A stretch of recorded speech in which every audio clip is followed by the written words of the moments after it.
Bienvenue sur l'émission Constellation, qui se propose d'explorer en votre compagnie les arcanes stellaires et diamantins où nous conduit la poésie de tout temps et de tout lieu.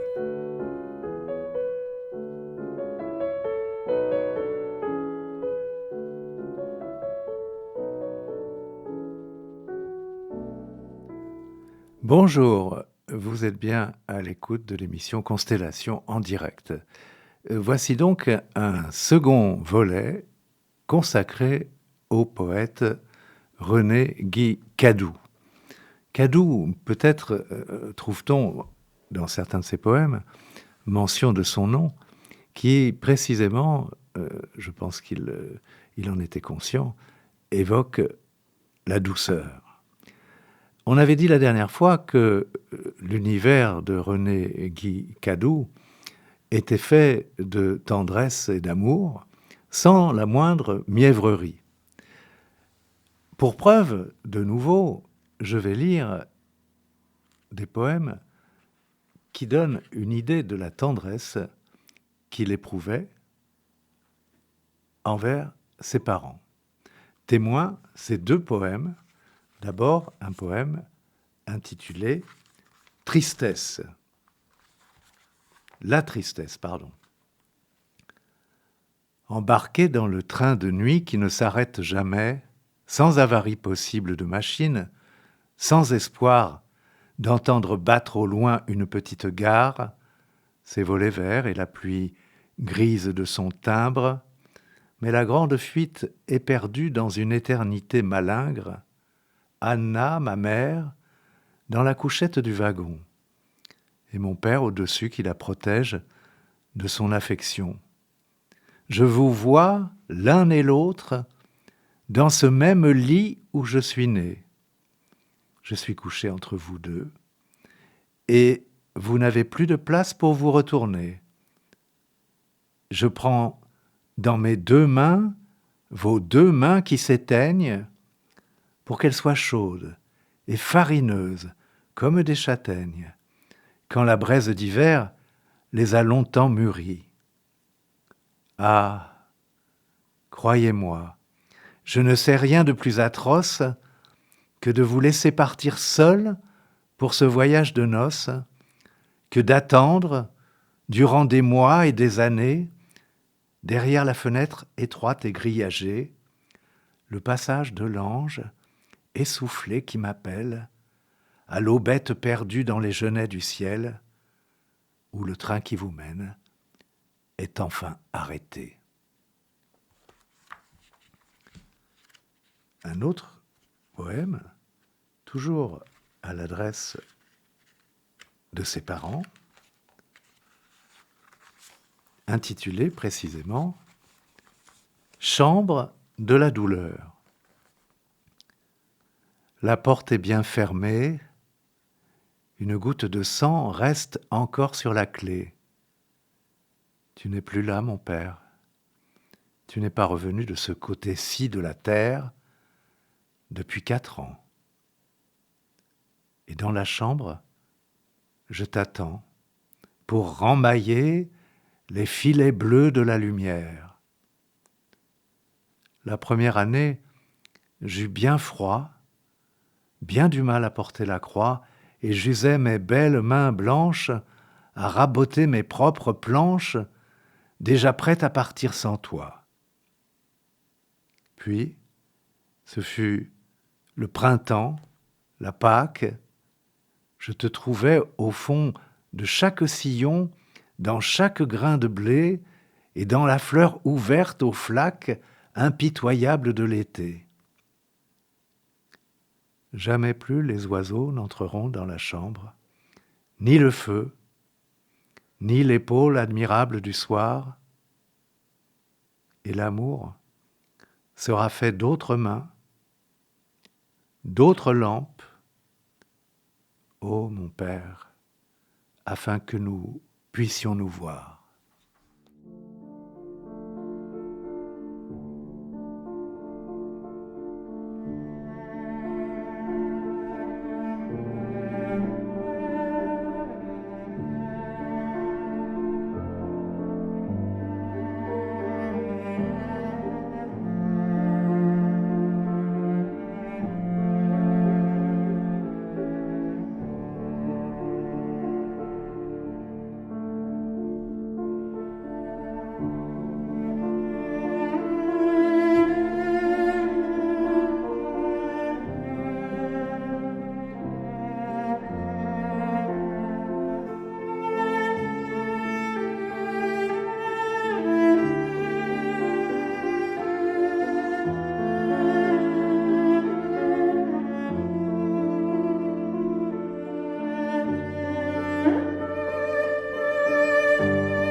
Un univers donc de tendresse envers les parents.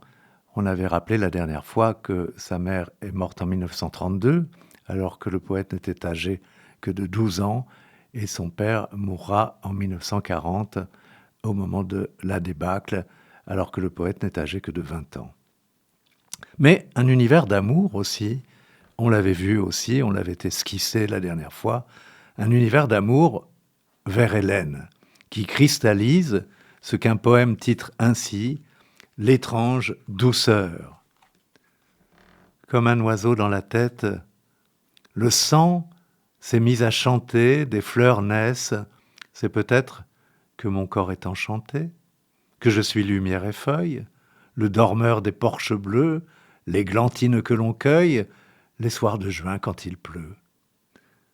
Dans la chambre un ruisseau coule, horloge aux cailloux d'argent, on entend le blé qui roule vers les meules du couchant. L'air est plein de paille fraîche, de houblon et de sommeil. Dans le ciel, un enfant pêche les ablettes du soleil. C'est le toit qui se soulève, semant d'astres la maison.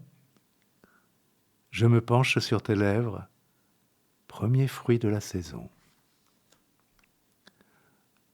Autre titre d'un poème, titre qui est aussi celui d'un recueil tout entier, Hélène ou le règne végétal. Hélène ou le règne végétal. Tu es dans un jardin et tu es sur mes lèvres. Je ne sais quel oiseau t'imitera jamais. Ce soir, je te confie mes mains pour que tu dises à Dieu de s'en servir pour des besognes bleues, car tu es écouté de l'ange. Tes paroles ruissellent dans le vent comme un bouquet de blé, et les enfants du ciel revenus de l'école t'appréhendent avec des mines extasiées. Penche-toi à l'oreille un peu basse du trèfle. Avertis les chevaux que la terre est sauvée. Dis-leur que tout est bon, des ciguës et des ronces, qu'il a suffi de ton amour pour tout changer. Je te vois, mon Hélène, au milieu des campagnes, innocentant les crimes roses des vergers, ouvrant les hauts battants du monde, afin que l'homme atteigne les comptoirs lumineux du soleil. Quand tu es loin de moi, tu es toujours présente. Tu demeures dans l'air comme une odeur de pin. Je t'attendrai 100 ans, mais déjà tu es mienne par toutes ces prairies que tu portes en toi.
Il y a l'amour pour Hélène, mais il y a aussi le versant sombre du poète qui sait la brièveté de sa propre vie.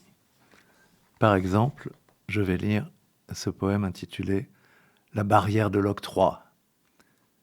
Je n'irai pas tellement plus loin que la barrière de l'octroi, que le petit bistrot tout plein d'une clientèle maraîchère.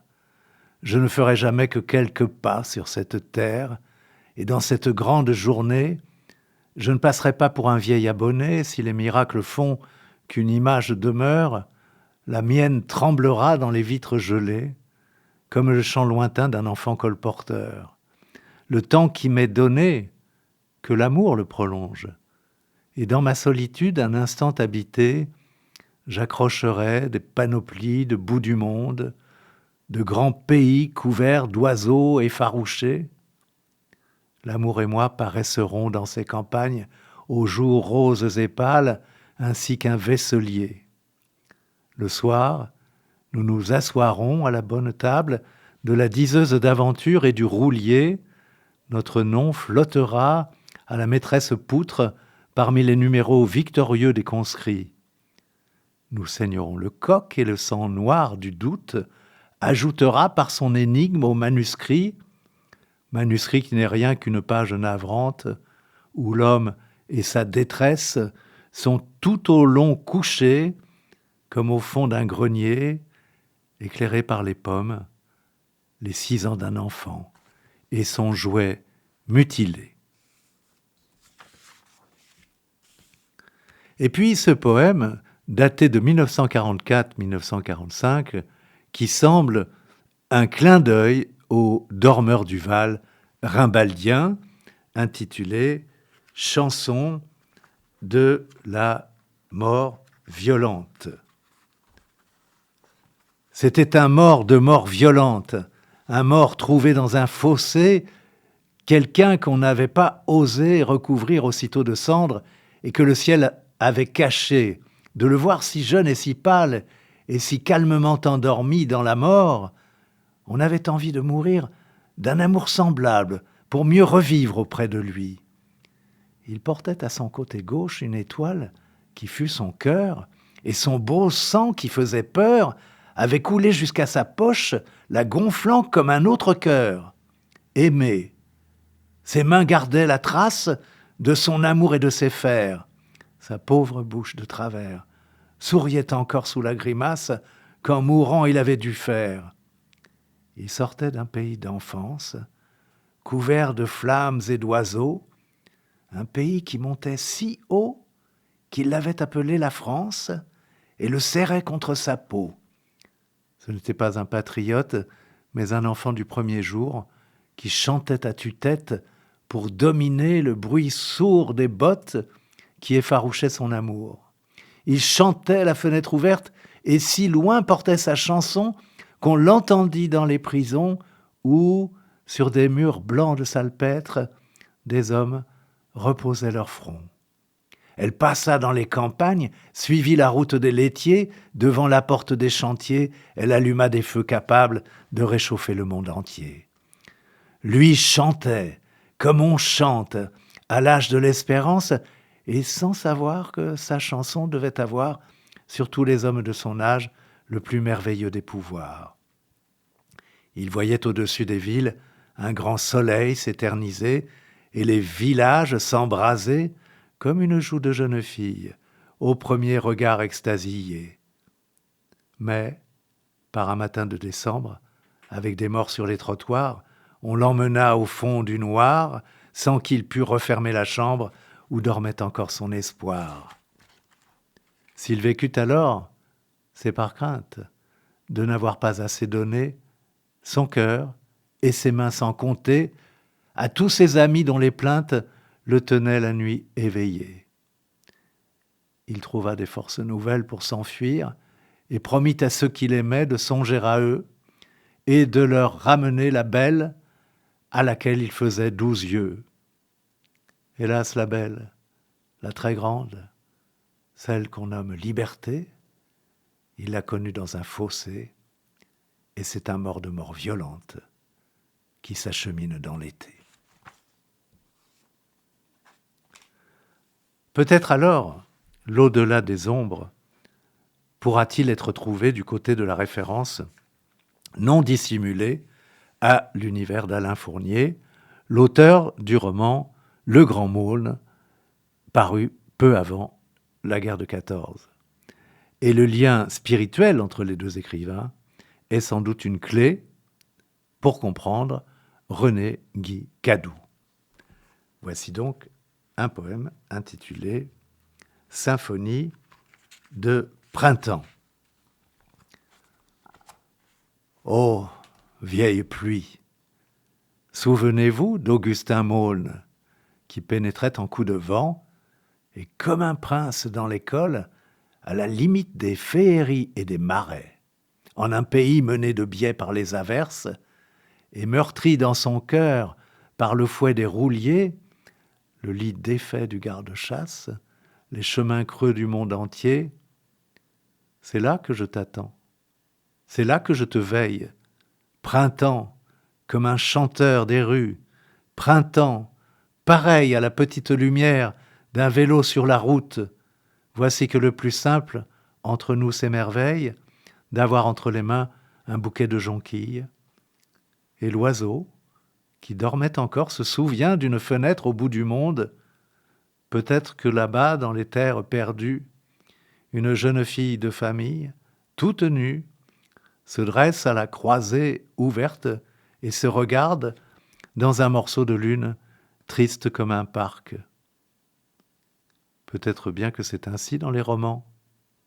Une grosse cloche avec le printemps dedans. Mon amour, tu es là, comme une herbe qui penche, sa longue écriture douce sur la page, et je lis dans tes yeux, et tu peux bien baisser ta paupière, pareille à du genêt mouillé. J'épelle à haute voix comme un enfant qui dort, la chaude et mesurée syllabe de ton corps. Un autre poème sur le thème de la réminiscence, sur le thème du souvenir. Un poème intitulé Traduit de l'amour. Il est des souvenirs bavards qu'il faut noyer tout de suite dans un morceau de grosse toile au plus creux de la mare avec un gros caillou, que ça touche le fond sans faire de remous. De tous mes souvenirs, que Dieu me le conserve, un seul flotte sur l'eau comme un blanc nénuphar, au détour d'une rue coupée par les averses.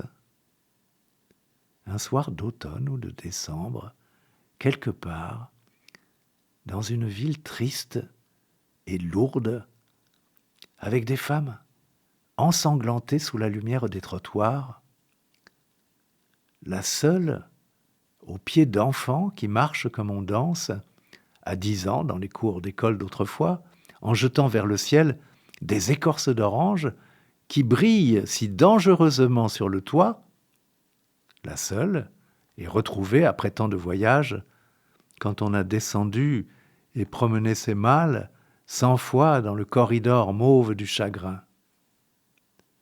Mais tu m'arrives de plus loin que ma mémoire, toute luisante, comme un pêcheur de goémon qui fait signe d'un bout à l'autre de la plage, et si j'approche, m'appelle de tous les noms, des noms d'avant la nuit qui sont au creux des vagues, comme les chardons bleus le long des terrains vagues.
Il y a chez Cadou comme une quintessence de l'être tendre. Je voudrais le montrer à travers la lecture de 2 derniers poèmes. Un premier poème intitulé « Heure d'été ». Toujours le ciel, on ne fait rien d'essentiel, on reste là des heures à écouter le clapotis des vagues sur son cœur. Et puis des enfants passent, quelqu'un remue dans la maison d'en face, très loin de l'autre côté de la mer. Ici, c'est le même air qui continue. J'ai envie de sortir tête nue au soleil pour voir comment ça fait dans les yeux, les abeilles, ton portrait sur la table. On entend des oiseaux chanter dans les étables, des mains se disputer les graines sous le toit, des coquelicots qui aboient. Je ferme les paupières. Trop tard. Je suis déjà dans la haute lumière de tes joues. Tout ce qui fait la nuit ne peut rien contre nous. Et enfin, un dernier poème, qui n'a pas de titre, et dont le premier vers est si mes yeux, si mes mains. Si mes yeux, si mes mains, si ma bouche encore tiède, si la terre et le ciel venaient à me manquer, si le vent n'allait plus porter dans sa nacelle mes oiseaux et la part infime du secret, si les tiges de blé qui ferment ton visage n'éclairaient plus la route où j'avance à pas lents, si ce poème enfin n'était rien qu'un poème et non le cri d'un homme en face de sa nuit, mon Dieu, serait-ce alors besoin de tant de larmes? Voilà, cette émission touche à sa fin. Je voudrais remercier Antoine, qui est à la technique et dont la sympathie m'aiguillonne. Je voudrais indiquer que j'ai voulu placer aussi cette émission sous le signe de compositrices, de femmes compositeurs qui sont nées à la fin du siècle, du 19e siècle, et mortes les unes dans les années 20, les autres un peu plus tard, mais des compositrices que j'ai découvert récemment. Tout d'abord, vous avez pu entendre de Rita Stroll un morceau intitulé « Solitude », interprété au violoncelle par Hermine Oriot et au piano par Hélène Foucard. Puis, vous avez pu entendre de Marie Jaël un morceau intitulé « Promenade matinale », esquisse pour piano, la première de ces esquisses, intitulée « Aube », et interprétée au piano par la pianiste Cora Hirsen. Et enfin, vous avez pu entendre un extrait d'une pièce de la compositrice Henriette Bosmans, qui était néerlandaise. Le morceau s'intitule « Impression » et parmi ces impressions, il s'agissait de « Nuit calme » et c'était interprété par Doris Hochscheid, je ne sais pas si je le prononce bien, au violoncelle et par France Russe au piano. Voilà, je vous donne rendez-vous à la rentrée prochaine, car pendant les vacances, j'en profite pour l'annoncer, pendant les vacances et particulièrement pendant le mois d'août, du 19 au 26 août, j'aide à l'organisation du festival Symphonia en Périgord, consacré à la musique baroque. Vous pouvez vous procurer le programme sur Internet en cherchant à travers Symphonia en Périgord, ou alors vous rendre à l'office de tourisme de Périgueux. Voilà, je vous remercie et je vous donne rendez-vous à la rentrée en septembre.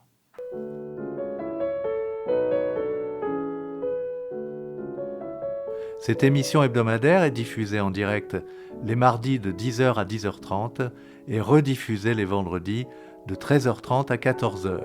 Vous pouvez aussi la réécouter en podcast, comme toutes les autres émissions des RLP.